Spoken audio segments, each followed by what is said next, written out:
Hello, magandang araw mga kaprobinsya. Yan po ang asawa ko. Nag-alapanday dahil gagawa siya ng Aswala Fan. Baka nagtataka kayo kung ano nga ba ang asola. Ang asola is very rich in protein, amino acids, vitamins, and minerals. Kaya napakaganda niya gawing alternative na pagkain sa ating mga alaga, gaya ng mga baka, ng poultry, mga isda, baboy. Nag-aalaga kasi kami ng mga pato, kaya nag-iisip kami ng paraan kung paano makatipid sa feeds. Kaya naisipan namin na magpatubo ng asola. Ang asola ay hindi lang po pagkain para sa ating mga alaga. Pwede rin siya gawin nating biofertilizer sa mga farm. Napaka-popular ng asola sa bansang China, Vietnam, at dito na rin ngayon sa Philippines. Nilalagyan po yan ng mga sako, itong lupa para hindi direct na dumikit ang trapal sa lupa. Maliit lang itong ginagawa namin asola pan kasi sinusubukan pa lang naman namin na ang patubo ng asola. Or talaga bang mabubuhay siya dito? Kasi may nakita kaming video online na namatay daw lahat ng asola niya. Siguro baka may mali sa proseso niya. Kung paano niya, ba tawag dyan? Yung pag-cultivate niya ng asola. Ang pag-cultivate ng asola, para sa akin, hindi naman talaga magastos kasi mas makakatipid ka pa nga dito kasi pwede mo siya gawing alternative na pagkain sa mga alaga mo. May baboy ka, manok, pato, mga pabo, ganyan.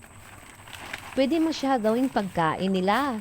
At pwede rin gawing biofertilizer ang asola.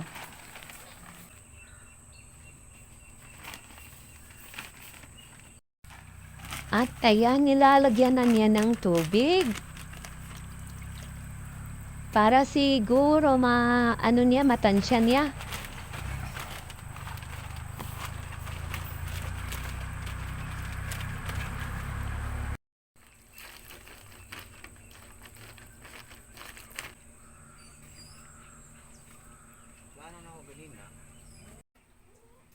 At ayan, nalagyan na pala yan ng lupa at dumi ng kalabaw.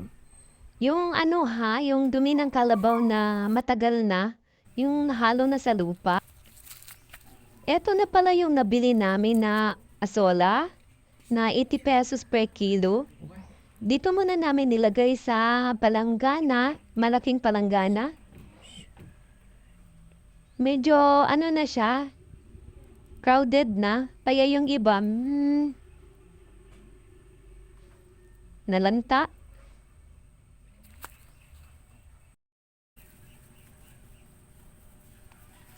At ayan, ilalagay na ang mga asola dito sa trapalpan. Ayan, bilis nila pumalat.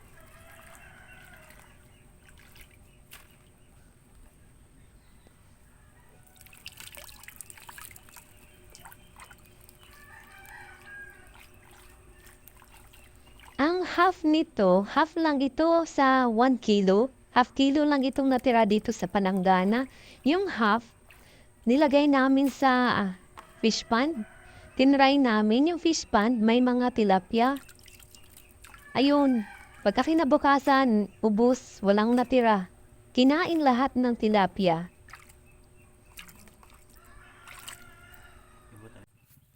At ayan, nalagay na lahat ng asola dito sa ating trapalpan. At i-monitor na lang natin siya daily para malaman natin kung talagang mabilis dumami ang asola.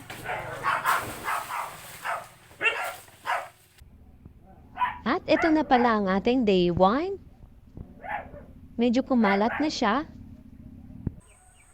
At ito naman ang ating day 2. Day 3.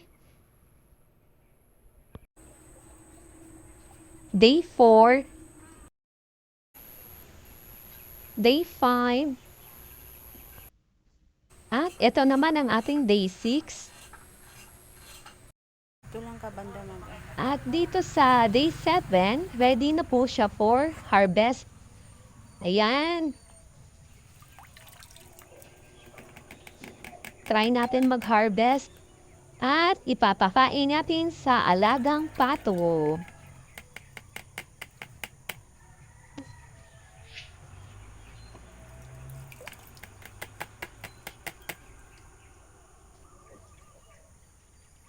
Ang bilis lang niya dumami. Siguro naka-adjust na siya dito sa tubig.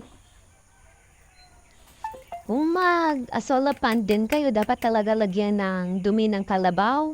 Pwede rin baka, kambing. Basta yung tuyong-tuyo na talaga siya. Yung nahahalo na sa lupa.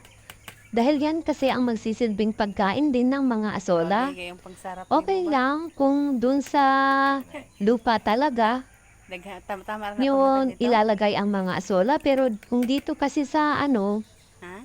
sa trapal, may tendency na baka mamatay siya kung hindi nyo malagyan ng dumi ng kalabaw. At ayan, pwede na natin ito ihalo sa darak. At hinugasan muna namin itong asola bago inihalo dito sa darak.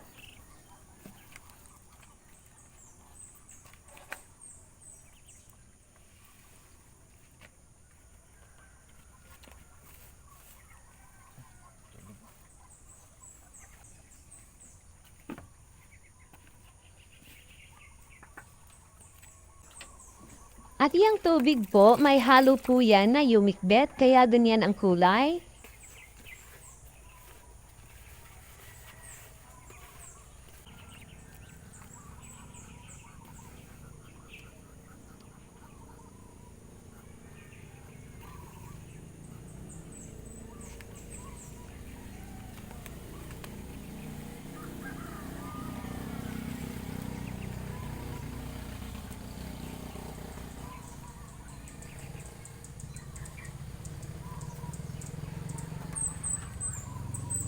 Medyo nahihiya pa kumain ng mga baby pato.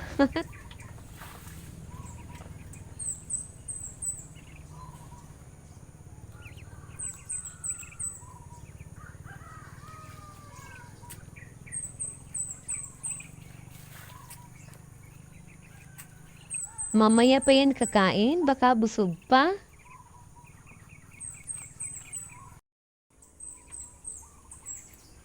Kasi no? Ang asola.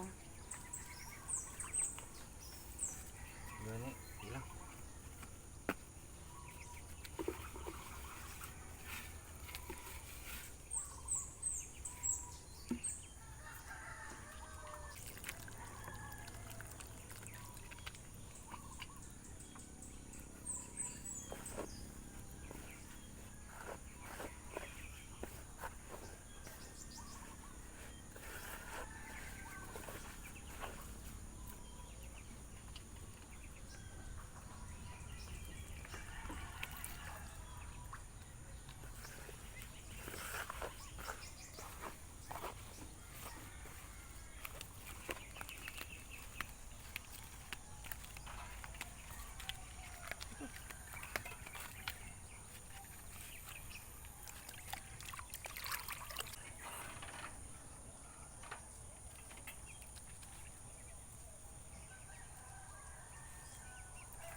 Nahihiya pa yan kumain kasi may nakatingin.